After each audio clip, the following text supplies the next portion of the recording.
Bonjour, je suis Bérangère de Mobility Urban. Bienvenue chez nous. Un an après sa sortie, il est grand temps de vous parler d'un modèle qui a cartonné en 2021, la V7-8. Cette trottinette vient jouer dans la catégorie des compacts mais puissants. Elle vient concurrencer des Speedway Mini 4 Pro, Speedway léger, Fishergun, Hero S8 et autres.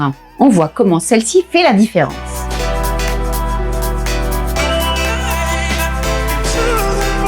La V7-8 offre un look plutôt sport avec sa ligne élégante, son repose-pied et sa couleur kaki et noire. Elle est pliable bien sûr, y compris ses poignets par un système de vis qui permet de limiter les petits jeux agaçants et ça c'est plutôt pas mal. Pliée, elle est particulièrement compacte et mesure moins d'1,10 m de long, qui permet de la ranger facilement où on veut. Elle est dotée de roues 8 pouces, l'une avec une chambre à air à l'avant et l'autre avec une gomme à l'arrière. Dans sa catégorie, ce sera le modèle le plus confortable, grâce à un guidon bien large, un plateau de bonne taille où on peut mettre ses pieds comme on a envie et une belle suspension à l'arrière, mais aussi à l'avant. D'ailleurs, la suspension avant est réglable selon votre poids pour un confort encore meilleur et encore plus adapté. Côté performance, elle est dotée d'un moteur en 600 watts 48 volts. Son accélération est assez douce au démarrage, mais elle fait clairement le job.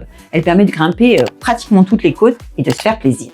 Pour l'autonomie, vous avez le choix entre une version 16 Ah et une version 21 Ah. Elles sont données respectivement pour 50 ou 70 km d'autonomie par la marque, mais on peut raisonnablement tabler sur un 40 ou un 50 selon la version. Grâce à son double port de charge, vous pouvez brancher 2 chargeurs en parallèle pour diviser le temps de charge par 2.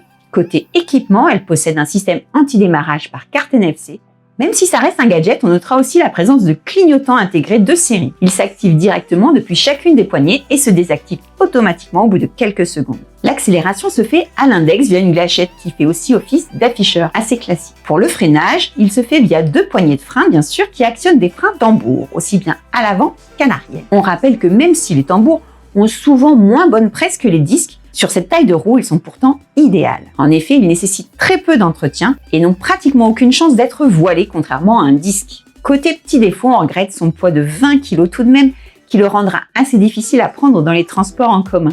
On remarque aussi que les ports de charge sont à la verticale, alors il faudra bien fermer les capuchons. En bref, la V7-8, c'est une très bonne trottinette avec pas mal de puissance, hyper compacte et en même temps plutôt bien confort. Comme en plus bien équipée avec des clignotants, anti-démarrage sécurisé, double port de charge et qu'elle coûte moins de 900 €, on comprend pourquoi elle a un gros succès depuis sa sortie et pourquoi il devrait durer. Alors voilà, comme d'habitude, si vous voulez la voir, la tester, vous faire votre propre idée, n'hésitez pas à vous rendre dans nos boutiques dont les adresses se trouvent sur notre site internet mobilityurban.fr. N'hésitez pas à laisser en commentaire votre retour d'expérience si vous-même vous avez une V7-8 ou si vous comptez en acquérir une. Abonnez-vous pour ne pas manquer notre prochaine vidéo, avouez que ce serait dommage. Et en attendant, je vous dis à bientôt.